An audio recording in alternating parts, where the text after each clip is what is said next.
My sister Cassandra stood at our father's graveside and called me a worthless failure in front of our entire family, declaring that I had embarrassed the Ashworth name for the last time. 3 hours later, when the family lawyer read Dad's will in the mahogany-paneled conference room of Sterling and Associates, her perfectly manicured hands trembled as she learned that everything, the $50 million estate, the sprawling vineyard in Sonoma Valley, the Manhattan penthouse, the art collection, had been left to me, while she received exactly $1 and a letter explaining why.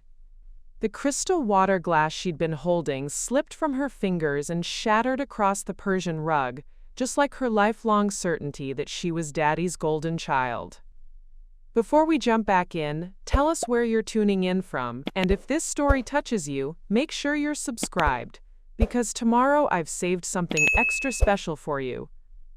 The moment that would change everything began on a rain-soaked Tuesday morning in November, when our father, billionaire real estate mogul Jonathan Ashworth, passed away peacefully in his sleep at his estate in the exclusive Hillcrest Manor community of Westchester County. At 73, he had built an empire from nothing, transforming himself from a carpenter's son in rural Ohio into one of New York's most influential property developers. His death sent shockwaves through the business world, but nowhere were those reverberations felt more powerfully than within our own family. I'm Natalie Ashworth, and for 32 years I had been the family disappointment. While my younger sister Cassandra had followed the predetermined path of excellence, graduating summa cum laude from Yale, earning her MBA from Wharton, and taking a prominent position in Dad's company, Ashworth Development Group, I had chosen a different route entirely. After dropping out of law school in my second year, I'd spent the last decade working as a social worker in the underprivileged neighborhoods of Brooklyn, earning a modest salary, helping families navigate housing crises, and fighting against the very gentrification that companies like my father's often accelerated. To say my career choice had been met with family disapproval would be an understatement of epic proportions. Every family gathering became an opportunity for passive-aggressive comments about my wasted potential and phase that I needed to grow out of. Cassandra, with her designer suits and corner office on the 32nd floor of the Ashworth building, had become the shining example of what an Ashworth should be, while I was the cautionary tale of what happened when someone rejected their birthright and chose to work with those people, as my stepmother Vivian so delicately put it. The funeral itself was a spectacle befitting a man of my father's stature.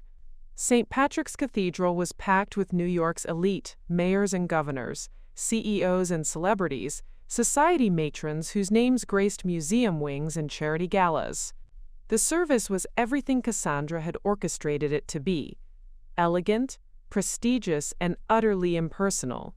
She had positioned herself as the chief mourner, accepting condolences with practiced grace, discussing Dad's business legacy with important contacts, and ensuring that every detail reflected the Ashworth reputation for excellence and sophistication. I sat in the second row, wearing my only black dress, a simple piece I'd bought at a department store 5 years earlier, feeling like an intruder at my own father's funeral.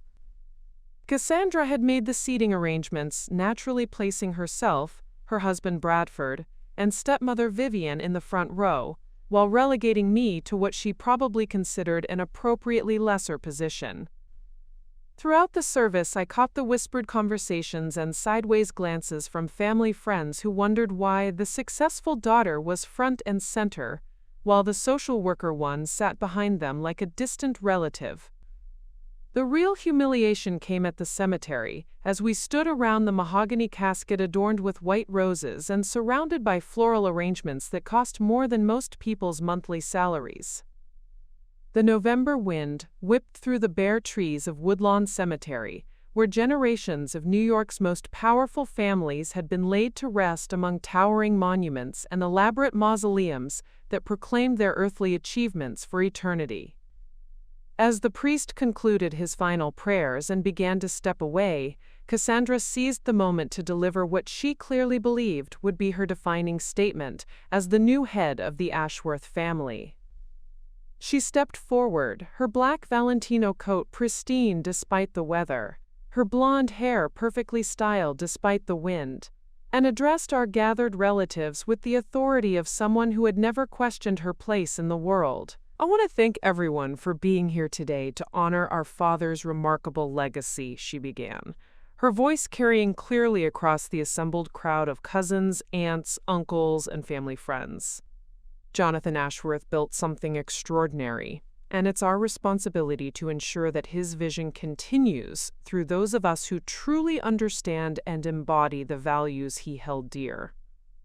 Then her gaze found me, standing quietly beside a distant cousin, and her expression shifted to something colder, more pointed. "Dad always believed in hard work, excellence, and building something meaningful that would last for generations. He understood that success requires sacrifice, dedication, and a commitment to being part of something larger than yourself." The assembled family members began to sense the direction of her words, an uncomfortable tension settling over the graveside gathering like the low-hanging clouds overhead. "Unfortunately," Cassandra continued, her voice taking on a tone of resigned disappointment, "not everyone in our family has chosen to honor those values. Some people prefer to waste their education, reject opportunities, and pursue paths that diminish rather than enhance the family name." Her eyes locked directly onto mine as she delivered her final, devastating blow. "Natalie has spent years embarrassing our father with her choices, and I want everyone here to understand that her failure to live up to the Ashworth standard ends today. The family business, the family legacy, the family reputation, these things are too important to be compromised by someone who has repeatedly shown that she doesn't understand or respect what it means to be an Ashworth." The silence that followed was deafening. 67 family members and close friends stood frozen in shock at this public denouncement, their eyes darting between Cassandra's triumphant expression and my calm, unchanged demeanor. Even the cemetery workers, who had been discreetly waiting to begin their final duties, seemed stunned by the raw family drama unfolding beside their father's grave. What none of them knew, what none of them could possibly have imagined, was that in exactly 3 hours and 17 minutes, every assumption underlying Cassandra's confident declaration would be revealed as spectacularly, irrevocably wrong. The woman she had just publicly branded as the family failure was about to become the sole inheritor of everything our father had built, while she would discover that her lifetime of assumed inheritance had been nothing more than a carefully maintained illusion. But that revelation was still to come. For now, I simply stood in the November wind, letting my sister's words wash over me like rain, knowing that soon enough, the truth would speak far louder than any public humiliation ever could. Preparing and narrating this story took us a lot of time, so if you are enjoying it, subscribe to our channel, it means a lot to us. Now back to the story. The Ashworth family legacy wasn't built overnight, and understanding the magnitude of what happened at that will reading requires understanding the empire my father Jonathan had created over 5 decades of relentless ambition and strategic brilliance. From his humble beginnings as the son of a carpenter in rural Millfield, Ohio, he had transformed himself into one of Manhattan's most formidable real estate developers, with a portfolio that stretched from luxury high-rises in Midtown to exclusive resort properties in the Hamptons. The Ashworth Development Group headquarters occupied 4 floors of a gleaming glass tower on Park Avenue, its walls lined with architectural renderings of projects that had reshaped New York's skyline. Dad's corner office on the 35th floor offered panoramic views of Central Park, a daily reminder of the heights he had achieved through sheer determination and an almost supernatural ability to identify undervalued properties before anyone else recognized their potential. The company employed over 400 people and had generated billions in revenue, making the Ashworth name synonymous with luxury, exclusivity, and success. Our family home, the estate where Dad had passed away, was a testament to that success. The Hillcrest Manor property sprawled across 12 manicured acres, featuring a main house with 8 bedrooms, a guest cottage, tennis court, swimming pool, and gardens that required a full-time staff of 6 to maintain. Built in the Georgian style with limestone facades and copper roofing that had aged to a distinctive green patina, it was the kind of generational wealth display that appeared in Architectural Digest and served as the backdrop for charity galas that raised millions for various causes. But it wasn't just the physical manifestations of wealth that defined the Ashworth world. It was the intricate social ecosystem that surrounded it. Our family moved through a rarefied atmosphere of country club memberships, charity board positions, and social connections that opened doors most people didn't even know existed. The annual Ashworth Foundation Gala raised over $3 million each year for cancer research, cementing Dad's reputation not just as a successful businessman, but as a philanthropist whose generosity matched his commercial achievements.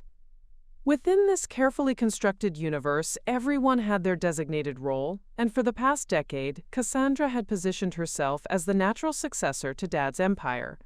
At 29, she possessed the perfect combination of educational credentials, professional experience, and social polish that made her the obvious choice to carry forward the family legacy. Her MBA from Wharton had led directly to a position as Vice President of Strategic Development at Ashworth Group, where she had overseen the successful completion of 3 major projects, including the luxury Meridian Towers complex that had sold out within 6 months of completion. Cassandra lived in a stunning penthouse apartment in Tribeca, purchased with family money naturally, and moved through Manhattan's social circles with the ease of someone born to privilege. She served on the boards of 2 prestigious charities, was a member of the exclusive Rosewood Country Club, and had married Bradford Whitmore III, whose family's investment banking firm had been managing old money for 4 generations. Their wedding 3 years earlier had been featured in Town & Country magazine as one of the year's most elegant celebrations, a perfect union of 2 powerful families that strengthened both their social and business positions. My stepmother Vivian, who had married Dad 12 years earlier after my mother's death from breast cancer, fit seamlessly into this world of carefully orchestrated success. A former fashion model turned interior designer, she had transformed our family home into a showcase of impeccable taste, with every room photographed for luxury lifestyle magazines. At 52, she maintained her striking beauty through a combination of excellent genetics, rigorous self-care, and what she euphemistically called preventative maintenance at Manhattan's most exclusive medical spas. The family's social calendar revolved around a predictable series of high-profile events: the Met Gala in May, charity auctions in the fall, winter galas that raised funds for various causes, and summer house parties in the Hamptons that brought together New York's most influential families.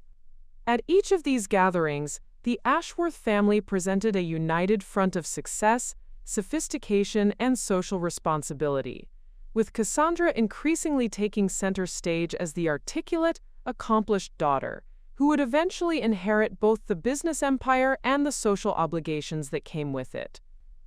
Extended family members, cousins, aunts, and uncles, who had benefited from Dad's success through employment opportunities, business partnerships, and generous gifts, all understood the hierarchy. Cassandra was the golden child, the family's future, the one whose children would carry the Ashworth name into the next generation. Her opinions were sought on family matters. Her advice was valued in business discussions, and her approval was considered essential for any major family decisions. Even our physical positioning at family gatherings reflected this established order. During holiday dinners at the estate, Cassandra sat at Dad's right hand, discussing quarterly projections and potential acquisitions, while I was relegated to conversations with distant relatives about my interesting work in social services. Family photographs inevitably featured Cassandra prominently beside Dad, both of them dressed in business attire that conveyed competence and authority, while I was often positioned toward the edge of group shots, wearing the simple, practical clothing appropriate for someone whose career involved visiting housing projects and community centers. The assumption that Cassandra would inherit the bulk of Dad's estate wasn't just a family expectation. It was considered a foregone conclusion by everyone in their social circle. Business associates discussed succession planning with the understanding that she would eventually take control of Ashworth Development Group. Charity boards that Dad supported expected her to assume his philanthropic responsibilities. Even the household staff at the estate treated her with the deference due to their future employer, seeking her approval for major decisions and consulting her about long-term planning for the property. This carefully structured world had operated smoothly for years, with everyone understanding their role and accepting the established hierarchy. Dad had never explicitly discussed his succession plans, but his actions spoke clearly enough. Cassandra received increasingly important responsibilities at the company. Her husband, Bradford, was brought into the inner circle of business advisors, and she was gradually assuming many of the social obligations that came with being the head of a prominent family. What made this system so powerful was that it wasn't just based on money, though the money was certainly substantial. It was built on relationships, reputation, and the kind of social capital that took generations to accumulate. The Ashworth name opened doors, created opportunities, and commanded respect in circles where net worth was just the entry fee to a much more complex game of influence and prestige. And at the center of this elaborate construction sat my father, the master architect, who had built not just a business empire but an entire social ecosystem around the success he had achieved. Everyone assumed they understood his priorities, his values, and his intentions for the future. The family's wealth, status, and influence all seemed destined to flow naturally from one generation to the next, with Cassandra positioned to inherit not just the financial assets, but the entire structure of power and prestige that Dad had spent a lifetime creating. What none of them realized was that the man who had built all of this had been quietly observing, evaluating, and forming very different conclusions about which of his daughters truly embodied the values that mattered most to him. But that revelation was still hours away from the rain-soaked cemetery where Cassandra had just declared herself the family's future while dismissing me as its greatest disappointment. The seeds of that devastating graveside confrontation had been planted 6 months earlier, during what should have been a routine family dinner at the estate. It was a humid evening in May, and Dad had requested that both Cassandra and I join him, Vivian, and Bradford for what he called an important family discussion. The dining room, with its crystal chandelier and oil paintings of distinguished ancestors who weren't actually related to us but had been purchased to create an atmosphere of generational wealth, felt unusually tense as we gathered around the mahogany table that could seat 14, but somehow always made intimate conversations feel strained and formal. The conversation had started innocuously enough, with Dad asking about our respective work. Cassandra launched into an enthusiastic presentation about the Riverside Gardens project, a luxury residential development in Queens that promised to transform a formerly industrial area into upscale housing for young professionals. She had charts on her tablet, profit projections, and architectural renderings that she passed around the table like a seasoned executive presenting to a board of directors. The pre-sales numbers are exceptional, she explained, her voice carrying the confidence of someone who had never been wrong about anything important. We're looking at a 47% margin on initial units, with Phase 2 projected to launch 18 months ahead of schedule. Bradford's firm has structured the financing in a way that maximizes our leverage while minimizing risk exposure. Bradford nodded approvingly, adding details about interest rates and market conditions that demonstrated his firm's sophisticated understanding of real estate financing. The two of them tag-teamed the presentation with practiced precision, finishing each other's sentences and referencing market analyses that painted a picture of inevitable success. Dad listened with the focused attention he brought to all business discussions, asking pointed questions about zoning challenges, environmental impact studies, and long-term market sustainability. It was clear he was impressed not just with the project's potential profitability, but with Cassandra's comprehensive understanding of every aspect of the development process. When they finished their presentation, Dad turned to me with what I initially interpreted as genuine interest. "And how are things going with your work, Natalie? I know you've been dealing with some challenging situations in your department." I should have recognized the setup, should have understood that this wasn't really a question, but rather an opportunity for unfavorable comparison. Instead, I answered honestly about the housing crisis I'd been working on in Brownsville, where 37 families were facing eviction from a building that had been sold to developers planning to convert it to luxury condos. "The building's been systematically neglected for years," I explained, describing how the previous landlord had allowed conditions to deteriorate while collecting rent from families who had nowhere else to go. Most of these families have been there for over a decade. The children go to neighborhood schools, the parents work local jobs, and the building represents the only stability they've ever known. But the new owners want them out so they can gut renovate and charge 3 times the current rent. I described the legal challenges we were facing, the bureaucratic obstacles that seemed designed to favor property owners over tenants, and the heartbreaking reality of watching families who had played by all the rules still facing displacement through no fault of their own. "We're fighting for a court injunction to halt the evictions until proper relocation assistance can be arranged," I continued, not noticing how the mood around the table had shifted. "These aren't just statistics. They're families with children, elderly people on fixed incomes, working parents who can't afford to move to areas with comparable rents. The development company is technically following the law, but the human cost is devastating." The silence that followed my explanation felt different from the appreciative quiet that had greeted Cassandra's presentation. Dad set down his wine glass with deliberate precision, and I could see Vivian exchanging a meaningful glance with Bradford that suggested I had somehow said something inappropriate. "Natalie," Dad began, his tone carrying a patience that felt more condescending than supportive, "I understand that you feel passionate about helping people, and that's admirable. But you're describing a situation where property owners are following legal procedures to improve their investments. That's how development works. That's how cities grow and improve." Cassandra leaned forward, sensing an opportunity to highlight the contrast between our approaches. "What Dad's saying is that you can't save every building, Nat. Sometimes displacement is unfortunate, but it's also necessary for neighborhood improvement. Those luxury condos will bring in higher-income residents who will support local businesses, increase property values, and contribute more in taxes that fund city services." "But what about the families who built that community?" I asked, genuinely confused by their perspective. "They're not statistics to be displaced for economic efficiency. They're people with roots, relationships, and the right to housing stability." Bradford joined the conversation with the authoritative tone he used when explaining complex financial concepts to people he assumed couldn't understand them. "Natalie, property rights are fundamental to economic growth. If owners can't improve their investments and charge market rates, there's no incentive for maintaining or upgrading housing stock. What you're advocating for would actually lead to more deteriorated housing in the long run."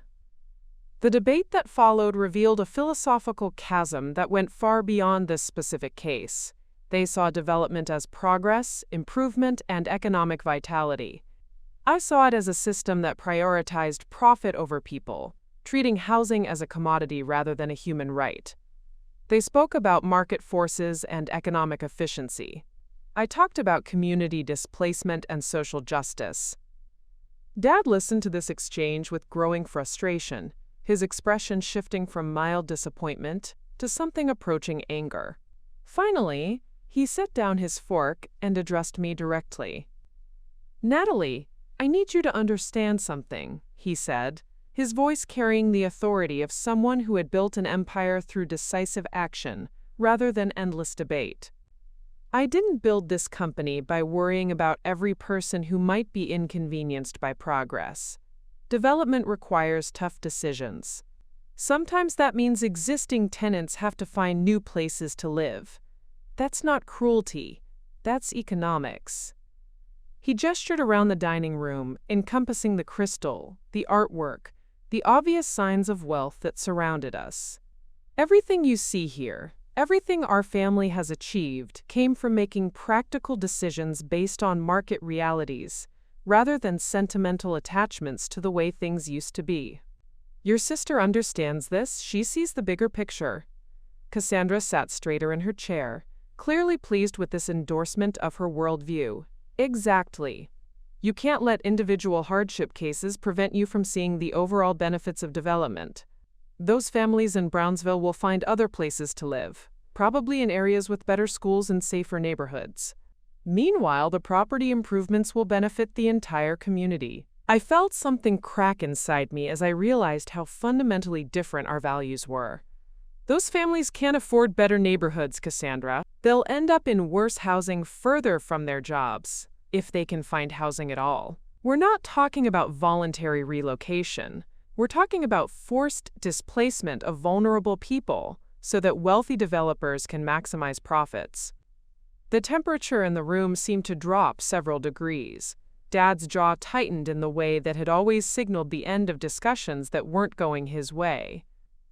"Natalie," he said with cold finality, "you're 32 years old, and you're still thinking like an idealistic college student.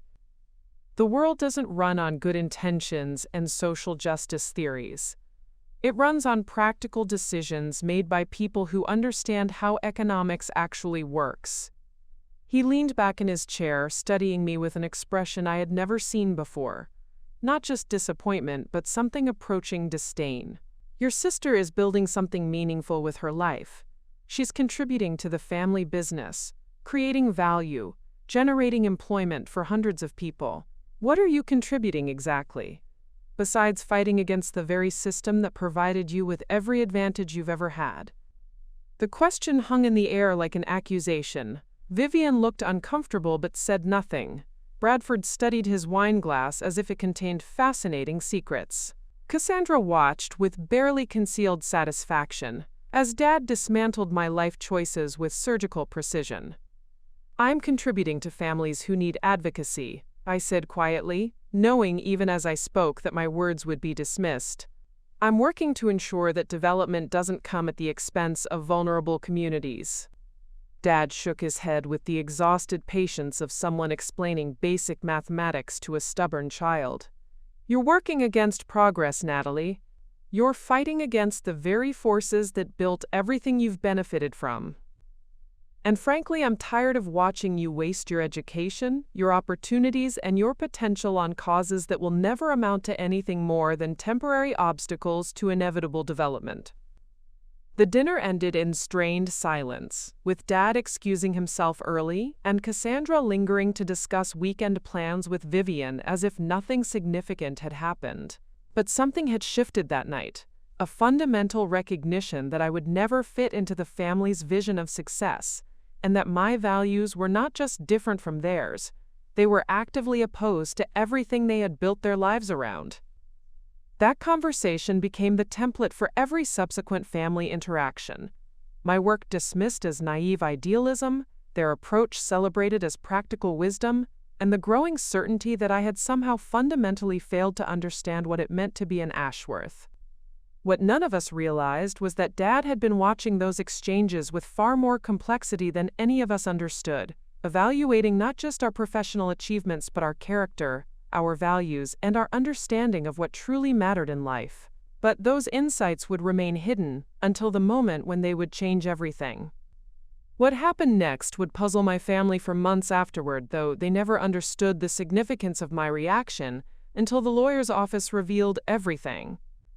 Instead of defending myself, arguing back, or showing any of the hurt or anger they expected, I simply smiled. A genuine, peaceful expression that seemed to come from some deep well of certainty they couldn't comprehend. "You're absolutely right, Dad," I said, my voice carrying none of the defensive edge that had characterized our previous arguments. "We do see the world very differently, and we probably always will." The simplicity of my response caught everyone off guard.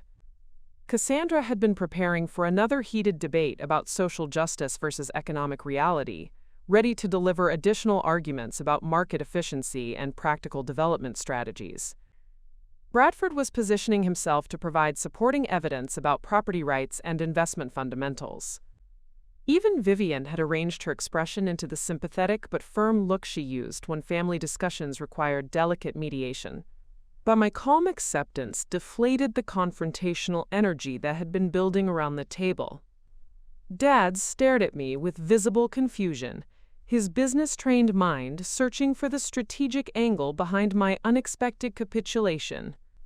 In his world, people didn't simply acknowledge fundamental disagreements and move on. They fought to prove their position, defended their choices, or tried to convince others to see things their way. "That's it?" Cassandra asked, unable to hide her bewilderment. "You're not going to argue about the families in Brownsville, or lecture us about social responsibility and community displacement?" I shook my head, reaching for my water glass with steady hands. "I don't think we're going to change each other's minds about what constitutes meaningful work, or how we should balance profit with human impact. You believe in one approach, I believe in another. We can acknowledge that difference without turning every conversation into a battle." Bradford leaned forward slightly, his investment banker instincts sensing that something was happening beneath the surface of this interaction that he couldn't quite identify.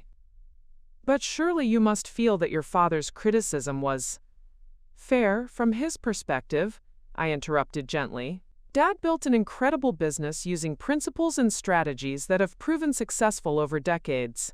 It makes sense that he would evaluate my choices against those same criteria and find them lacking. I understand his disappointment." The word disappointment hung in the air, but I had spoken it without bitterness or self-pity, as if I were simply acknowledging an objective fact rather than expressing hurt feelings. This matter-of-fact acceptance of Dad's negative judgment seemed to unsettle him more than any passionate defense would have. "Natalie," Dad said slowly, studying my face for signs of the anger or wounded pride he had expected, "I don't want you to think that I don't value your desire to help people. It's just that—" "I know," I said, offering him a reassuring smile that seemed to come from genuine understanding rather than forced politeness. "You're worried that I'm wasting opportunities and potential on work that doesn't build anything lasting or significant. From your perspective, fighting against development projects that will happen anyway is like tilting at windmills, ultimately futile and potentially self-destructive." The accuracy of my summary clearly surprised him. Throughout our previous arguments, I had always focused on defending my own position rather than demonstrating that I truly understood his concerns. This ability to articulate his viewpoint without defensiveness or resentment suggested a level of maturity and self-awareness that he hadn't recognized before. Vivian attempted to smooth over the awkwardness with her practiced social grace. "Well, I think we can all agree that everyone around this table wants to make a positive impact in the world. We just have different ideas about the most effective approaches." "Exactly," I agreed, turning to include her in the conversation with genuine warmth. "And that's perfectly normal for a family with diverse interests and talents. Cassandra is brilliant at identifying profitable development opportunities and executing complex projects that create economic value. I'm passionate about ensuring that economic development doesn't come at the expense of vulnerable communities. Those aren't necessarily contradictory goals. They're just different aspects of a complex urban landscape." My ability to speak about our differences without judgment or defensiveness created an odd atmosphere around the table. Everyone had been prepared for conflict, argumentation, and the familiar pattern of family tension that had characterized our discussions for years. Instead, they were confronted with my apparent acceptance of our fundamental disagreements and my refusal to engage in the emotional drama they had anticipated. Cassandra tried a different approach, her voice carrying the slightly condescending tone she used when explaining obvious facts to people who seemed determined to misunderstand them. "Nat, the problem is that your work doesn't actually solve anything long-term. You might delay one eviction or help one family find temporary housing, but you're not addressing the underlying economic forces that create these situations in the first place." I nodded thoughtfully, considering her point with genuine attention rather than the automatic resistance she had come to expect. You're probably right about the systemic limitations of individual case advocacy. Working within existing legal frameworks definitely constrains the scope of what's possible. This acknowledgement seemed to please her, and she continued with growing confidence. That's exactly what I mean.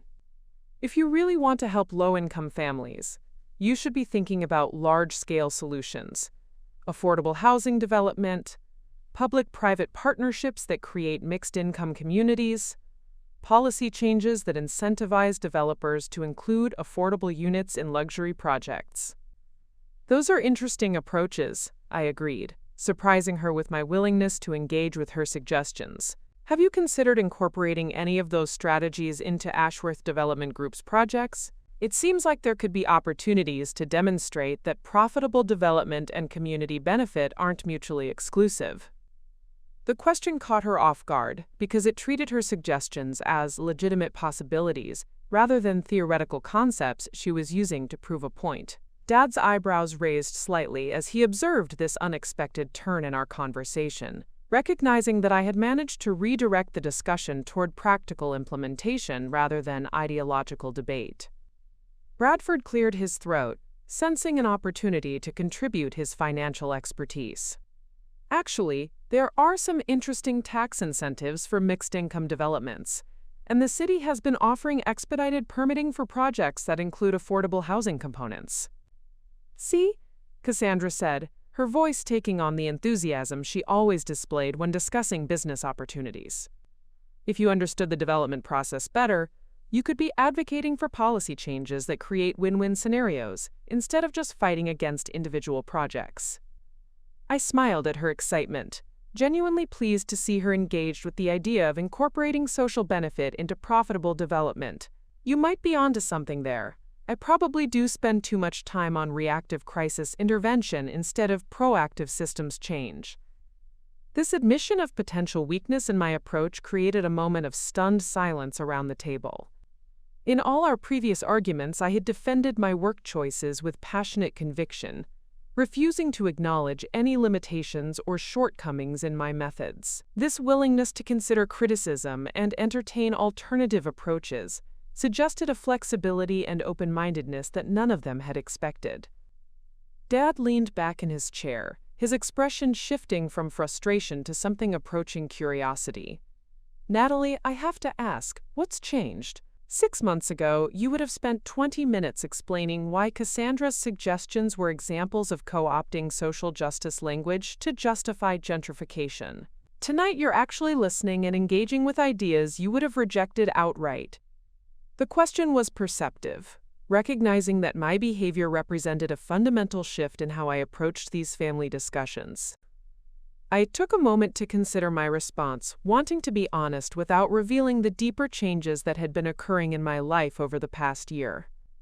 I suppose I've been doing some reflecting about effectiveness versus ideology, I said finally. There's a difference between being right about problems and being effective at solving them. Maybe I've been so focused on maintaining moral purity in my approach that I haven't been as strategic as I could be about creating actual change. This insight seemed to resonate with Dad in a way that my previous arguments never had. His entire career had been built on the principle that good intentions without effective execution were essentially worthless, and hearing me acknowledge this reality represented a maturity he hadn't seen before. That's a very sophisticated understanding, he said, his tone carrying genuine respect rather than the patronizing patience that had characterized his earlier comments. Most people in advocacy work never make that distinction. They get so invested in being morally correct that they forget to be practically effective. Vivian, who had been quietly observing this unprecedented civil discussion between Dad and me, decided to venture her own contribution. It sounds like you might be interested in exploring ways to bridge the gap between your social justice concerns and more traditional business approaches. I think I am, I replied, surprising myself with how true that statement felt. I'm starting to realize that dismissing all development as inherently harmful might be preventing me from identifying opportunities for development that actually benefits existing communities. Bradford, perhaps sensing that the conversation had moved into territory where his expertise might be valuable, offered his perspective on financing structures that could support mixed-income projects. Cassandra began describing specific examples of successful affordable housing developments that had maintained profitability while serving low-income residents. For the first time in years, our family dinner conversation had evolved beyond mutual frustration into something approaching collaborative problem-solving.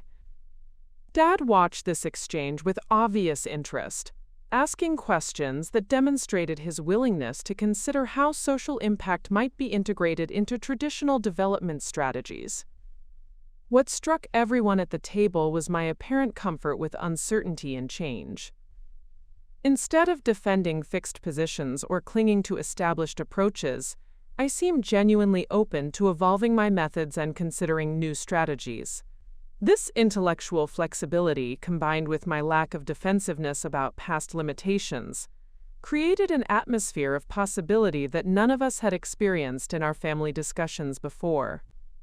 As the evening progressed, I found myself asking thoughtful questions about development financing, zoning regulations, and community engagement strategies.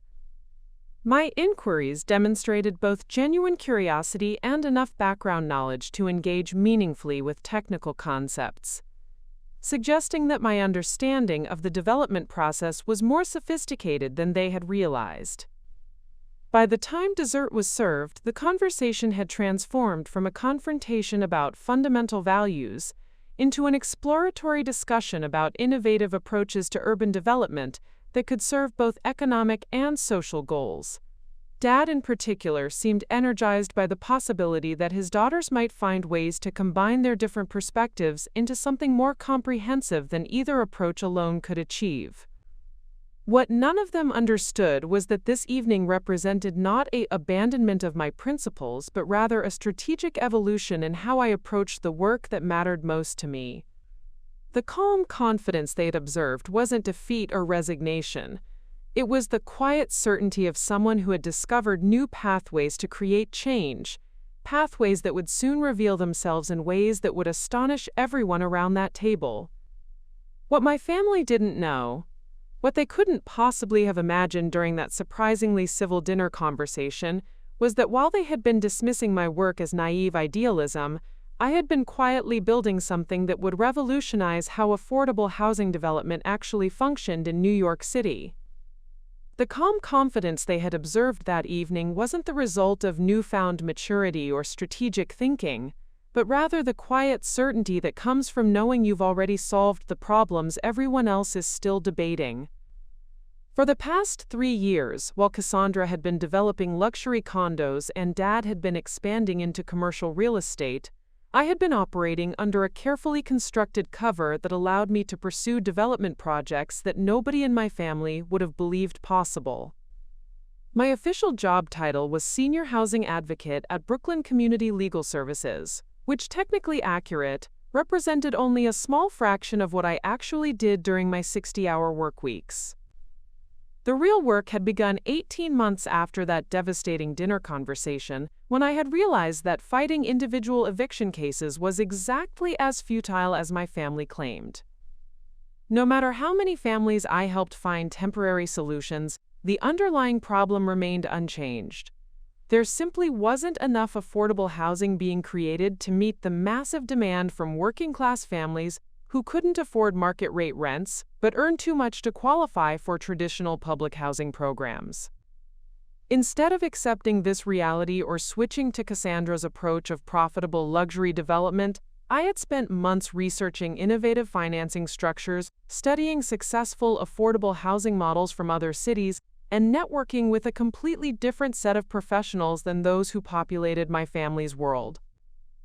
While my family moved through charity galas and country club events, I was attending community organizing meetings, urban planning conferences, and policy forums where the real solutions to housing inequality were being developed by people who understood both the financial mechanics and the human impact of development decisions. The breakthrough had come through an unlikely partnership with Dr. Marcus Chen, a housing policy researcher at Columbia University who had developed a financing model that combined community land trusts, social impact bonds, and tax increment financing to create permanently affordable housing that could be developed profitably without displacing existing residents. His theoretical framework had never been implemented at scale because it required someone with both development experience and deep community connections, exactly the combination of skills I had been building through my seemingly disappointing career choices. Working nights and weekends, we had spent 8 months refining his model and adapting it to New York's specific regulatory environment. The resulting structure was brilliant in its simplicity. By purchasing land through community land trusts and using social impact bonds to finance construction, we could develop housing that remained affordable in perpetuity, while generating reasonable returns for investors who were motivated by both financial and social outcomes. But theory was meaningless without implementation, and implementation required capital, political connections, and development expertise that my family assumed I didn't possess. What they didn't know was that my 3 years of housing advocacy work had connected me with a network of progressive philanthropists, impact investors, and community leaders who were desperate for exactly the kind of comprehensive solution we had developed. The first project had been launched in Bed-Stuy, where a coalition of community organizations had been fighting gentrification for years without any viable alternative to propose. Using the community land trust model, we had acquired a site that would have otherwise been developed into luxury condos, and instead created 47 units of permanently affordable housing for families earning between 30% and 60% of area median income, exactly the demographic that was being systematically displaced by traditional development patterns. The financing had been complex but elegant. Social impact bonds provided the development capital, with returns tied to measurable outcomes like tenant retention and community stability. The community land trust structure ensured that the housing would remain affordable even if surrounding property values increased, while the careful unit mix created an economically diverse community that avoided the concentrated poverty that characterized traditional affordable housing projects. What made the project revolutionary wasn't just its financial structure, but its approach to community engagement. Instead of the typical model where developers presented completed plans to skeptical community groups, we had involved residents in every aspect of the design process, from unit layouts to common area programming to commercial space planning on the ground floor. The resulting building looked nothing like traditional affordable housing. It was architecturally ambitious, environmentally sustainable, and integrated seamlessly into the existing neighborhood fabric.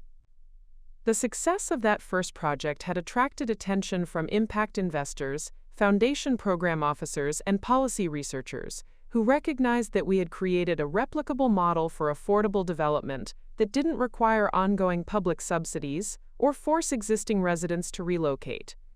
Within 6 months, we had secured commitments for 3 additional projects in different neighborhoods, each adapted to local conditions but using the same basic framework of community ownership, innovative financing, and resident engagement.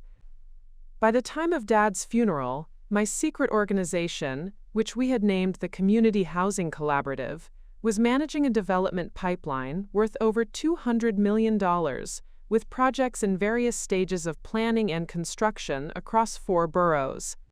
We had successfully proved that affordable housing development could be both financially sustainable and community-controlled, creating a model that was already being studied by urban planners and housing advocates in cities across the country. The irony was profound. While my family had been dismissing my work as ineffective idealism, I had actually been solving the exact problems they claimed were unsolvable.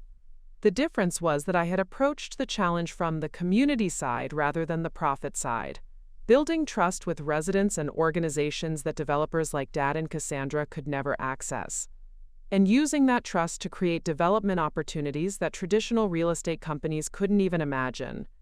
The legal structure we had created was as sophisticated as anything Bradford's investment banking firm had ever designed, but it was designed to serve community wealth building rather than individual profit maximization. We had learned to navigate zoning requirements, environmental regulations, and construction financing with the same expertise that Cassandra applied to luxury developments. But our projects strengthened existing communities rather than displacing them. Perhaps most significantly, we had proven that the supposed trade-off between profitability and social impact was a false choice based on narrow definitions of both profit and impact. Our investors were earning reasonable returns while contributing to community stability, our residents were building equity and gaining control over their housing costs, and the surrounding neighborhoods were experiencing development that increased rather than decreased their affordability and cultural vitality. The work had required me to master skills that my family had always assumed I lacked: financial modeling, construction management, regulatory compliance, and stakeholder negotiation. But I had learned these skills while maintaining my commitment to community engagement and social justice, proving that technical expertise and ethical commitment could be combined more effectively than either approach could achieve alone. What had started as a response to my family's criticism had evolved into something much more significant, a demonstration that their entire framework for understanding development was limited by assumptions about what was possible and who deserved to benefit from urban growth. While they had been debating whether development should prioritize profit or people, I had been proving that the most successful projects served both goals simultaneously. The morning of Dad's funeral, as I had stood in my modest Brooklyn apartment preparing for a day that would change everything, I had received an email from the MacArthur Foundation informing me that the Community Housing Collaborative had been selected to receive a $2.3 million grant to expand our model to additional cities. The timing was surreal. On the same day my family would bury the man who had built his fortune through traditional real estate development, I would learn that my alternative approach had been recognized as one of the most innovative housing solutions in the country. But none of them knew any of this as we stood around Dad's grave, listening to Cassandra declare me the family failure while I quietly carried the knowledge that my work was about to be celebrated on a national stage. The calm acceptance they had found so puzzling during our last dinner conversation now made perfect sense. I hadn't been defeated by their criticism. I had been motivated by it to build something they couldn't even imagine. The woman they had dismissed as an ineffective idealist had actually created a more sophisticated and impactful approach to development than anything the Ashworth Development Group had ever attempted.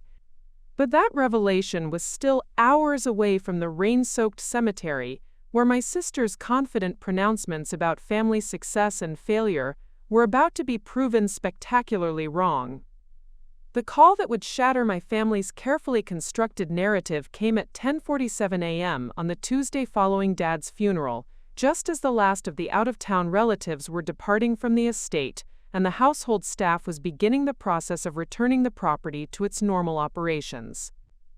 I was in my apartment in Park Slope, still in my pajamas and nursing my second cup of coffee while reviewing emails that had accumulated during the 3 days I had taken off work for funeral arrangements and family obligations. The caller ID showed a number I didn't recognize, with a 212 area code that suggested someone calling from Manhattan. Under normal circumstances, I might have let it go to voicemail, but something prompted me to answer. Perhaps the same intuition that had guided so many of the decisions that had led to this moment. Ms. Ashworth, this is Robert Sterling from Sterling & Associates. I was your father's attorney and the executor of his estate. The formal tone and careful pronunciation suggested this wasn't a casual condolence call, and I felt my stomach tighten with apprehension.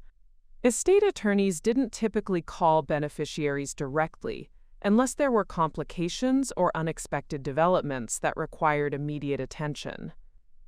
Mr. Sterling, I replied, trying to match his professional demeanor despite my casual attire and informal surroundings. Thank you for calling. Is there something I need to do regarding Dad's arrangements? Actually, Ms. Ashworth, I'm calling because your father left specific instructions about the timing and manner of his will reading. He requested that I contact all beneficiaries to schedule a formal reading for this Friday afternoon at 2 p.m. in our conference room. Your presence is required along with your sister Cassandra, your stepmother Vivian, and several other family members. The phrase "your presence is required" struck me as oddly formal, given that I had always assumed my role in Dad's estate would be minimal. Throughout my adult life, family discussions about inheritance had been carefully vague. But the underlying assumption had always been that Cassandra would inherit the business and the majority of Dad's assets, while I might receive some token bequest that acknowledged our relationship without significantly impacting the family's wealth concentration. "Of course," I said, reaching for my calendar to confirm my availability. "Should I bring anything specific or prepare any documentation?"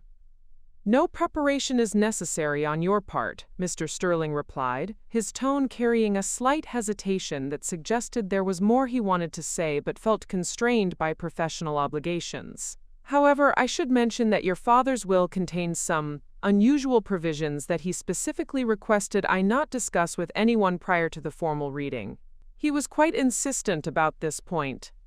The word "unusual" hung in the air with ominous implications. In my experience, estate attorneys were masters of careful language, and when they described something as unusual, it typically meant that standard assumptions about inheritance patterns were about to be challenged in ways that would surprise and potentially upset the beneficiaries involved. "I understand," I said, though I didn't really understand anything about what might be coming. "Will the reading take a long time?" I ask because I have work commitments that afternoon. "I would plan to be available for several hours," Mr. Sterling advised. "Your father's estate is quite complex, and he included detailed explanations for his distribution decisions that he felt were important for the family to hear in their entirety." After we ended the call, I sat in my kitchen trying to process what I had just learned. The formality of a scheduled will reading seemed excessive for what I had assumed would be a straightforward distribution of assets primarily benefiting Cassandra and Vivian.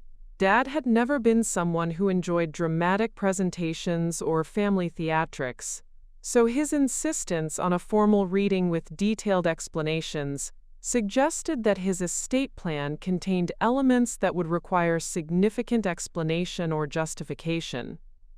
I called Cassandra to confirm that she had received a similar call, and found her in her office at Ashworth Development Group, where she had been spending increased hours since Dad's death, taking on additional responsibilities that everyone assumed would soon become permanent. "Yes, Sterling called me about an hour ago," she confirmed, her voice carrying the brisk efficiency she used when managing multiple priorities simultaneously. "Honestly, I'm not sure why Dad wanted such a formal reading. The basic structure is pretty straightforward. I inherit the business and the controlling interest in all the development projects. Vivian gets the house and a substantial trust fund, and you get, well, I'm sure Dad made appropriate provisions for you." Her casual confidence about the estate's distribution revealed how completely she had internalized the family's assumptions about inheritance patterns. In her mind, the will reading was merely a procedural formality that would officially confirm arrangements that had been obvious for years. "Did Sterling mention anything about unusual provisions?" I asked, curious whether Dad's attorney had shared the same cryptic warning with her. "He said something about detailed explanations, but I think that's just legal thoroughness," Cassandra replied dismissively. "You know how attorneys are. They want to make sure every clause is properly explained to avoid any potential challenges later. Dad was always meticulous about documentation, so I'm sure he just wanted to ensure that his reasoning was clearly understood." We spoke for a few more minutes about practical arrangements, and I was struck by how different our expectations were for Friday's meeting. Cassandra approached it as a formality that would officially transfer control of the family empire to her capable hands, while I had begun to feel an inexplicable sense of anticipation that suggested something more significant was about to unfold. The rest of the week passed with unusual intensity, as if the entire family was unconsciously preparing for an event whose importance they couldn't quite define. Vivian called me twice to discuss practical matters related to the estate, but her conversations carried an undercurrent of anxiety that seemed disproportionate to the routine legal procedures she was ostensibly discussing. Cassandra threw herself into her work with even greater intensity than usual, staying late at the office and scheduling meetings with key clients and contractors as if she were already assuming full responsibility for the company's operations. Bradford began making discreet inquiries about tax implications and estate planning strategies, clearly anticipating that Cassandra's inheritance would require sophisticated financial management to maximize its long-term value. Even extended family members seemed affected by the approaching will reading, with cousins and aunts reaching out to offer support and condolences, while carefully probing for information about Dad's estate plans. The conversations were superficially about grief and family solidarity, but the underlying current of curiosity about inheritance distributions was unmistakable. Thursday evening, I received an unexpected visit from my cousin Derek, Dad's nephew who had worked in various capacities for Ashworth Development Group over the years. Derek had always been somewhat peripheral to family power structures, intelligent and hardworking, but lacking the drive and strategic thinking that Dad had valued in his business partnerships. "Nat, I wanted to talk to you before tomorrow's meeting," he said, settling into my small living room with the awkward formality of someone who had never been comfortable in spaces that weren't obviously expensive. "I've been thinking about Uncle Jonathan's estate, and I wanted to make sure you're prepared for what might happen." His concerns seemed genuine, but I sensed there was more to his visit than simple family solidarity. Derek had always been acutely aware of his subordinate position within the family hierarchy, and he seemed to be approaching the will reading with strategic considerations that went beyond simple curiosity about inheritance distributions. "What do you mean?" I asked, offering him coffee and settling into the chair across from him. "Well, you know how Uncle Jonathan could be about fairness and justice," Derek began carefully. "He always had strong opinions about people earning what they received, and he wasn't someone who believed in automatic inheritance just because of family relationships." The observation was accurate but puzzling in its implications. Dad had indeed been someone who valued merit and achievement, but his consistent criticism of my career choices had made it clear that he didn't consider my work particularly meritorious by his standards. "I'm not expecting anything dramatic, Derek," I said honestly. "Dad made his opinions about my choices pretty clear over the years." Derek studied me with an expression that suggested he knew something I didn't, or at least suspected that the family's assumptions about Dad's priorities might be more complicated than they appeared. "That's just it, though," he said slowly. "I'm not sure any of us really understood Uncle Jonathan's priorities as well as we thought we did. He was always watching, always evaluating, but he kept his conclusions to himself until he was ready to act on them." His words proved to be more prophetic than either of us could have imagined. Within 18 hours, we would all discover just how carefully Dad had been watching, and how dramatically his conclusions differed from everything the family had assumed about his values, his priorities, and his plans for the future of the Ashworth legacy. Friday afternoon arrived with the kind of crisp October weather that made Manhattan feel electric with possibility, though none of us could have anticipated just how dramatically our possibilities were about to shift. The offices of Sterling and Associates occupied the entire 38th floor of a limestone building on Park Avenue, with floor-to-ceiling windows that offered commanding views of the city Dad had spent decades reshaping through his development projects. I arrived 15 minutes early, dressed in my most professional outfit, a navy blazer and dress that I typically reserved for court appearances when representing clients in housing disputes. The reception area was decorated with the kind of understated luxury that signaled serious money: leather furniture that was clearly custom-made, abstract art that had probably been purchased from galleries rather than decorators, and fresh flowers that were replaced daily whether anyone noticed them or not. Cassandra and Bradford were already seated in the waiting area, both dressed in the expensive business attire that served as their daily uniform. Cassandra wore a charcoal gray suit that I recognized as Armani, paired with the pearl necklace Dad had given her for her 25th birthday. Bradford had chosen a navy pinstripe suit that probably cost more than I spent on clothing in an entire year.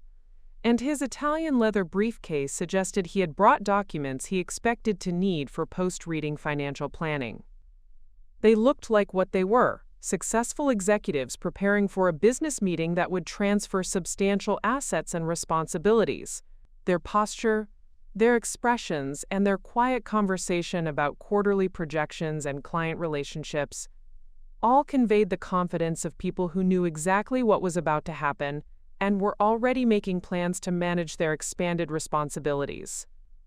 Vivian arrived precisely at 2 p.m., wearing a black dress that managed to be both funeral-appropriate and elegantly fashionable. At 52, she maintained the kind of refined beauty that came from excellent genetics, professional maintenance, and the confidence that came with financial security. She had clearly spent the morning at her usual salon, and her makeup was perfect despite the emotional strain of the past week. We exchanged polite greetings and surface-level conversation about the weather, the traffic, and how well Dad's funeral had gone. The underlying tension was palpable, but it was the tension of people who were nervous about procedures rather than outcomes. Everyone assumed they knew what Robert Sterling was going to tell us. The only questions were about timing, tax implications, and the practical details of transitioning control of the family's assets. Derek arrived a few minutes later, followed by Uncle Harold and Aunt Patricia, Dad's brother and sister-in-law, who had flown in from Chicago specifically for the will reading. The expanded guest list surprised me, since I had assumed the reading would be limited to immediate family members. The presence of extended family suggested that Dad's estate plan included provisions that went beyond the nuclear family, though everyone seemed to interpret this as evidence of his generosity rather than any fundamental surprise about asset distribution. At exactly 2:15 p.m., Robert Sterling emerged from his office to greet us. He was a distinguished man in his late 60s, with silver hair and the kind of conservative suit that had probably been tailored on Savile Row during one of his business trips to London. His handshake was firm and his manner was professionally warm, but I noticed a slight tension around his eyes that suggested he was not looking forward to the next few hours. "Thank you all for coming," he said, gesturing toward the conference room whose mahogany table could seat 16 people comfortably. "Before we begin, I want to remind everyone that your father was very specific about his wishes regarding today's proceedings. He asked that I read his will in its entirety, including his explanatory letters, before taking any questions or discussing any specific provisions." The conference room was even more impressive than the reception area, with oil paintings of distinguished judges and legal scholars, law books that showed signs of actual use, and a table that reflected the afternoon sunlight streaming through windows that offered views of both Central Park and the East River. Sterling took his place at the head of the table, with several manila folders and bound documents arranged in front of him, with the precision of someone who had conducted hundreds of similar meetings. We arranged ourselves around the table with the unconscious hierarchy that had governed our family interactions for years. Cassandra sat to Sterling's immediate right, the position of honor that reflected her expected role as primary beneficiary. Bradford sat beside her, his legal pad already open and his pen ready to take notes about tax implications and asset transfers. Vivian chose a seat that offered the best view of both Sterling and the documents he was preparing to read. I found myself at the far end of the table, next to Derek and across from Uncle Harold, positioned like a distant relative rather than an immediate family member. The seating arrangement felt appropriate given my assumed role in Dad's estate plan, and I was genuinely comfortable with my peripheral position in what I expected to be a fairly routine distribution of assets. Sterling opened the first folder and removed a document that was significantly longer than the typical will I had seen in my legal work.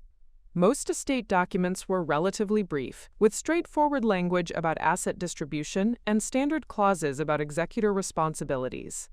Dad's will appeared to be at least 20 pages long, with additional letters and explanatory documents that suggested he had put considerable thought into not just what he wanted to leave to whom, but why he had made those decisions. "Your father began working on this document approximately 2 years ago," Sterling began, his voice carrying the formal tone attorneys used for official proceedings. He revised it several times over the past 18 months, with the final version being executed just 6 weeks before his death. He was very clear that he wanted his reasoning explained in detail, and he spent considerable time crafting letters to accompany the formal legal language. This information surprised everyone at the table. 2 years of planning suggested that Dad's estate decisions were not last-minute choices made during an illness, but rather carefully considered conclusions based on extended observation and evaluation. The multiple revisions indicated that he had been refining his thinking over an extended period, potentially adjusting his plans based on changing circumstances or new information about his beneficiaries. Cassandra shifted slightly in her chair, her confidence remaining intact but her expression showing the first hint of curiosity about what extended deliberation might have led Dad to conclude. Bradford continued taking notes, but his pen moved more slowly as he processed the implications of 2 years of careful estate planning. "Before I begin reading the formal document," Sterling continued, "I want to share a brief letter that your father wrote to me personally, explaining his overall philosophy and approach to this estate plan." He opened a sealed envelope and removed a single sheet of letterhead bearing the Ashworth Development Group logo. The sight of Dad's company letterhead being used for personal estate planning seemed to blur the lines between his business and family roles in a way that made everyone lean forward with increased attention. "Dear Robert," Sterling began reading, "by the time you read this letter to my family, I will be gone, and they will be learning some information that may surprise them. I want you to understand that every decision I have made regarding my estate reflects careful observation of my children's characters, values, and life choices over many years. I have not made these decisions lightly, nor have I been influenced by external expectations about traditional inheritance patterns." The room fell completely silent as Sterling paused to turn the page. Even the city traffic noise from Park Avenue seemed to fade as we processed the implication that Dad's estate plan might deviate from the family's expectations in ways that would require explanation and justification. "I built my wealth through a combination of hard work, strategic thinking, and the willingness to make difficult decisions based on evidence rather than sentiment. In distributing that wealth, I have applied the same principles. My children are both intelligent and capable, but they have made very different choices about how to use their talents and opportunities. Those choices have revealed their characters in ways that have fundamentally influenced my decisions about who should inherit what I have built." Cassandra's perfect posture became even more rigid as she processed the implication that Dad had been evaluating not just their professional achievements, but their character and values. Bradford stopped taking notes altogether, his attention completely focused on Sterling's careful pronunciation of words that suggested the next few hours would challenge every assumption they had brought to this meeting. The letter continued for several more paragraphs, each sentence building toward revelations that would shatter our family's understanding of Dad's priorities, his assessment of our respective worth, and his vision for how the Ashworth legacy should continue into the future. But those revelations were still to come, and for now we sat in stunned silence as we began to understand that everything we thought we knew about Dad's estate plan was about to be proven dramatically, irrevocably wrong. Sterling cleared his throat and opened the formal will document, the crisp sound of turning pages echoing through the conference room like a countdown to detonation. The first several pages contained standard legal language about sound mind, revocation of previous wills, and appointment of executors. But as he reached the section outlining specific bequests, the atmosphere in the room shifted dramatically. "To my stepwife Vivian Catherine Ashworth," Sterling read in his measured professional tone, "I leave the sum of $5 million and the right to remain in the family residence for a period of 2 years, after which time the property will transfer to other beneficiaries as outlined below." Vivian's carefully composed expression flickered with confusion. $5 million was certainly substantial, but the temporary residence arrangement suggested she would not be maintaining control of the estate permanently. Her manicured fingers gripped the edge of the conference table as she processed the implication that the home she had redecorated and considered her domain for over a decade was only temporarily hers. To my nephew Derek Jonathan Harrison, Sterling continued, I leave the sum of $2 million and a 10% ownership stake in Ashworth Development Group, conditional upon his completion of a graduate degree in urban planning or real estate development within 3 years of my death. Derek's eyes widened in shock. He had expected perhaps a modest bequest as a peripheral family member, but $2 million and a stake in the company represented a level of recognition and opportunity he had never imagined possible. The education requirement suggested that Dad had been thinking strategically about Derek's development and future contributions to the business. To my brother Harold and sister-in-law Patricia, I leave $1 million each, along with the vacation property in Martha's Vineyard and all furnishings contained therein. Uncle Harold and Aunt Patricia exchanged glances of pleased surprise. They'd flown in from Chicago, hoping for some modest acknowledgement of their relationship with Dad, but receiving the Martha's Vineyard property, worth at least $3 million on its own, represented a windfall that would fundamentally change their retirement planning. But these bequests, while surprising in their generosity, were clearly preliminary distributions. The real shock was building as Sterling approached the major asset allocations that would determine control of the Ashworth empire. Cassandra sat forward in her chair, her confidence intact, but her attention now completely focused on the formal language that would confirm her inheritance of the family business. To my daughter Cassandra Elizabeth Ashworth, Sterling read, and the room fell into absolute silence. I leave the sum of $1 million. The sentence hung in the air like a physical presence. $1 million. No mention of Ashworth Development Group. No controlling interest in the company she had expected to inherit. No recognition of her decade of preparation to take over the family business. Just $1 million, substantial by any normal measure, but representing less than 2% of Dad's total estimated wealth. Cassandra's face went completely white. Her mouth opened slightly as if she were going to speak, but no sound emerged. Bradford dropped his pen, the small clatter startling everyone at the table. The carefully controlled environment of the conference room suddenly felt charged with electricity, as if lightning were about to strike. I'm sorry, Cassandra finally managed, her voice barely above a whisper. Could you repeat that section? I think I misheard something. Sterling's expression remained professionally neutral, but his eyes showed a flicker of sympathy for what he knew was coming. To my daughter Cassandra Elizabeth Ashworth, I leave the sum of $1 million. But what about the company? She asked, her voice gaining strength as disbelief began to transform into desperate confusion. What about Ashworth Development Group? What about the properties, the business assets, the controlling interests? I'm going to continue reading, Sterling replied gently.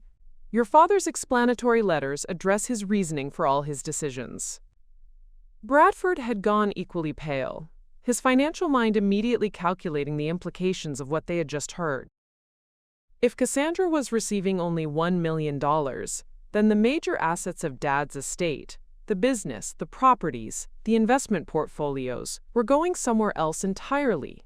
But where, and to whom? Vivian looked around the table with growing alarm, her own modest bequest now seeming even more temporary and conditional. The family hierarchy she had navigated for 12 years was apparently being reorganized in ways that would fundamentally alter everyone's position and prospects. Derek sat in stunned silence, his unexpected inheritance now seeming almost embarrassingly generous compared to Cassandra's shocking limitation. The 10% stake in the company he was receiving represented a larger ownership position than Dad's own daughter was getting, a mathematical impossibility that suggested the remaining 90% was going somewhere that none of them had anticipated. Please continue, Uncle Harold said quietly, his voice carrying the tension of someone who sensed that more surprises were coming and that the family dynamics were about to be permanently altered. Sterling turned to the next page, his careful pronunciation suggesting he understood the magnitude of what he was about to reveal. "To my daughter Natalie Rose Ashworth," he began, and every head in the room turned toward me with expressions ranging from curiosity to complete bewilderment. I felt my own heart rate increase as I became the focus of attention I had never expected to receive. Throughout the reading, I had been mentally calculating that my own bequest would probably be similar to Cassandra's, perhaps smaller given Dad's consistent disappointment in my career choices. The possibility that my name would be associated with anything significant had not even occurred to me. "To my daughter Natalie Rose Ashworth," Sterling repeated, "I leave the remainder of my estate, including all business interests, real property, investment portfolios, and personal assets not otherwise specifically designated." The silence that followed was deafening. Not the polite quiet of people listening carefully, but the absolute absence of sound that occurs when human brains simply cannot process the information they have just received. I stared at Sterling, certain I had misunderstood something fundamental about what he had just said. "The remainder of the estate," Sterling continued, consulting a summary document, "is valued at approximately $47 million, including full ownership of Ashworth Development Group, the Hillcrest Manor property, the Manhattan penthouse, the Hamptons house, all investment accounts, and the art collection." Cassandra made a sound that was somewhere between a gasp and a cry, her hand flying to her mouth as if she could somehow prevent the reality of what she was hearing from becoming true. Bradford was staring at me with an expression of complete incomprehension, his financial mind struggling to process a distribution pattern that violated every assumption he had brought to this meeting. "There must be some mistake," Cassandra said, her voice shaking with a combination of shock and rising panic. "That's not possible. Dad wouldn't. He couldn't. I've been working at the company for 10 years. I've been preparing to take over the business my entire adult life." Sterling's expression remained professionally compassionate but completely certain. "There is no mistake, Ms. Ashworth. Your father was very explicit about these distributions. He also included detailed letters explaining his reasoning, which I will read following the completion of the formal will." Vivian was looking at me with an expression I had never seen before. Not the polite dismissal or gentle condescension that had characterized our relationship for 12 years, but something approaching awe, mixed with complete confusion. The woman she had consistently treated as the family's greatest disappointment had just inherited an empire worth nearly $50 million. Derek was shaking his head slowly, his own substantial inheritance now seeming modest compared to the complete transfer of family wealth and power that had just occurred. Uncle Harold and Aunt Patricia were staring at me as if I had suddenly revealed myself to be someone completely different from the person they thought they had known for 3 decades. But the most devastating reaction came from Bradford, whose investment banking expertise allowed him to immediately grasp the full implications of what had just happened. "Cassandra," he said quietly, his voice carrying the hollow tone of someone delivering catastrophic news, "if Natalie inherited the remainder of the estate, that means she owns Ashworth Development Group. She's your boss now." The mathematical reality hit everyone simultaneously. The family business that Cassandra had expected to inherit and continue building had instead been transferred entirely to the sister she had publicly dismissed as a failure just days earlier at their father's graveside. The power structure that had governed their family for decades had been completely inverted in the space of 2 sentences. Cassandra began to cry, not the elegant tears of someone experiencing beautiful sadness, but the raw, desperate sobs of someone whose entire identity and future had just been revealed as an illusion. Everything she had worked for, planned for, and assumed was rightfully hers had been given to the person she had least expected to receive it. And I sat in my chair at the far end of the conference table, trying to process the reality that I had just inherited not just my father's wealth but his entire business empire, while my family stared at me as if I had suddenly become a completely different person than the one they thought they had always known. The moments immediately following Sterling's reading of the inheritance distribution felt suspended in time, as if the conference room had become a vacuum where normal social interactions couldn't function. I found myself staring at my hands folded on the mahogany table, trying to process the magnitude of what had just occurred, while my family struggled with their own emotional responses to a reality that contradicted everything they had believed about Dad's priorities and my place in the family structure. Sterling cleared his throat diplomatically, recognizing that the formal reading needed to continue, despite the emotional chaos surrounding the table. Your father included several explanatory letters that address his reasoning for these distributions. Would you prefer that I read these now, or would you like to take a short break to process what you've just heard? Read the letters, Cassandra said immediately, her voice carrying a desperate edge that suggested she was clinging to the hope that Dad's explanations might somehow modify or contextualize the shocking distributions in ways that would restore her expected inheritance. I need to understand why he made these decisions. Bradford nodded agreement, his investment banking training kicking in as he sought to gather all available information before attempting to analyze the situation. Vivian dabbed at her eyes with a tissue, while Derek and the relatives from Chicago maintained the careful silence of people who had received unexpected windfalls and didn't want to say anything that might jeopardize their good fortune. Sterling opened another sealed envelope, this one addressed directly to Cassandra in Dad's familiar handwriting. This first letter is specifically for you, Cassandra, though your father requested that it be read aloud to the entire family. My dear Cassandra, Sterling began, his voice carrying the formal tone required for such deeply personal communications. I know that my estate distributions will come as a shock to you, and I want you to understand that these decisions were not made lightly or without careful consideration of your contributions to our family and business. Cassandra leaned forward, hanging on every word as if Dad's letter might contain some reversal or modification of what she had just learned.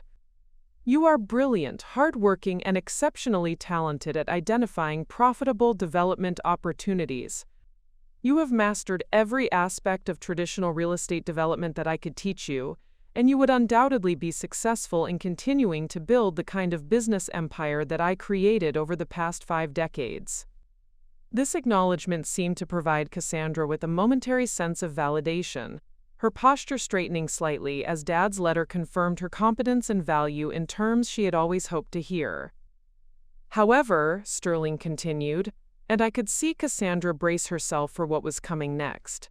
Over the past several years, I have been observing both of my daughter's approaches to success, responsibility, and the question of what constitutes meaningful achievement. These observations have led me to conclusions that may surprise you. The letter went on to describe Dad's growing awareness that Cassandra's approach to development, while profitable and technically excellent, had never demonstrated any consideration for the broader community impact of her projects. He detailed specific instances where she had advocated for development strategies that would maximize short-term profits without regard for long-term consequences for existing residents or neighborhood stability. I built my wealth through aggressive development strategies that I now recognize cause significant harm to working-class communities throughout the city, Sterling read, his voice carrying the weight of Dad's retrospective assessment of his own career. I had hoped that the next generation of Ashworth leadership would demonstrate a more sophisticated understanding of how development can create value while also strengthening rather than displacing existing communities. Cassandra's face reflected a growing understanding that Dad's letter was not going to provide the explanation or reversal she had hoped for, but rather a systematic critique of the very approach to business that she had spent years perfecting under his guidance. The letter continued with Dad's assessment of my work, and I felt the entire room's attention focus on me as Sterling began reading words I could never have imagined my father writing. Natalie, on the other hand, has spent the past several years demonstrating exactly the kind of innovative thinking and community-centered approach that represents the future of responsible development. While Cassandra was learning to maximize profits within existing systems, Natalie was creating entirely new systems that prove development and community benefit are not mutually exclusive goals. I stared at Sterling in complete bewilderment. Dad's letter suggested a level of awareness about my work that I had never suspected. Given his consistent criticism of my career choices during family conversations, I have been quietly following Natalie's work with the Community Housing Collaborative for the past 18 months. Sterling continued, and my heart nearly stopped. Through discreet inquiries and independent research, I have learned about the innovative financing structures she has developed, the successful projects she has implemented, and the national recognition her work has received from urban planning experts and policy researchers. The revelation that Dad had been secretly monitoring my work sent shockwaves through my system. All those months of family dinners where he had dismissed my career as ineffective idealism, he had apparently been conducting his own investigation into what I was actually accomplishing. Cassandra made a choking sound that might have been surprise or the beginning of another sob. "What is the Community Housing Collaborative?" she asked, her voice barely audible. Sterling looked at me with an expression that suggested he was as surprised as everyone else by the depth of Dad's knowledge about my secret projects. Perhaps Ms. Natalie would like to explain her work to the family. I found myself in the surreal position of having to describe my professional achievements to people who had spent years dismissing them as naive idealism. The Community Housing Collaborative is a development organization I founded 3 years ago, I began, my voice sounding strange in the formal conference room atmosphere. We create permanently affordable housing using innovative financing structures that don't displace existing residents. How is that even possible? Bradford asked, his investment banking expertise making him skeptical of any development model that claimed to serve both profitability and social goals simultaneously.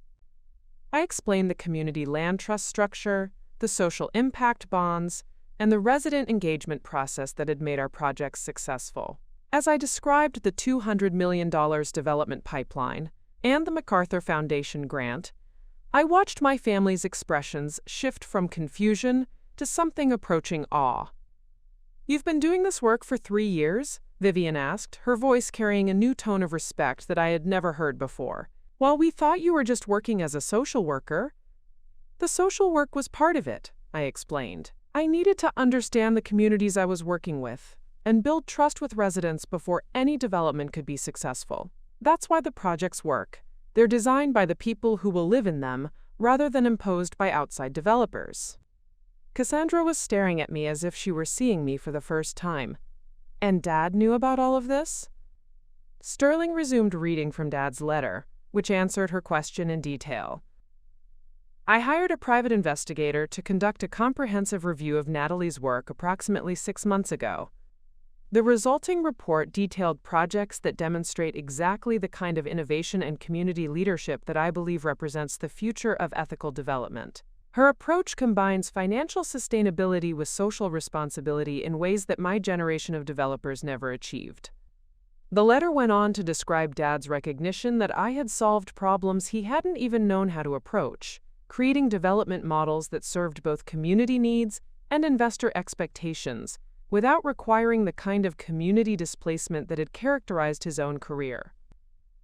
"Most importantly," Sterling read, "Natalie has demonstrated that she doesn't need the Ashworth name or resources to create meaningful change. She built something significant using her own intelligence, creativity, and commitment to values that I have come to respect more than the pure profit maximization that guided my own career." As Sterling finished reading Dad's letter to Cassandra, the silence in the room was different from the shocked quiet that had followed the initial will reading. This was the silence of people processing not just unexpected information, but a fundamental reevaluation of relationships, assumptions, and family dynamics that had governed their lives for decades. Cassandra looked across the table at me with an expression I had never seen before.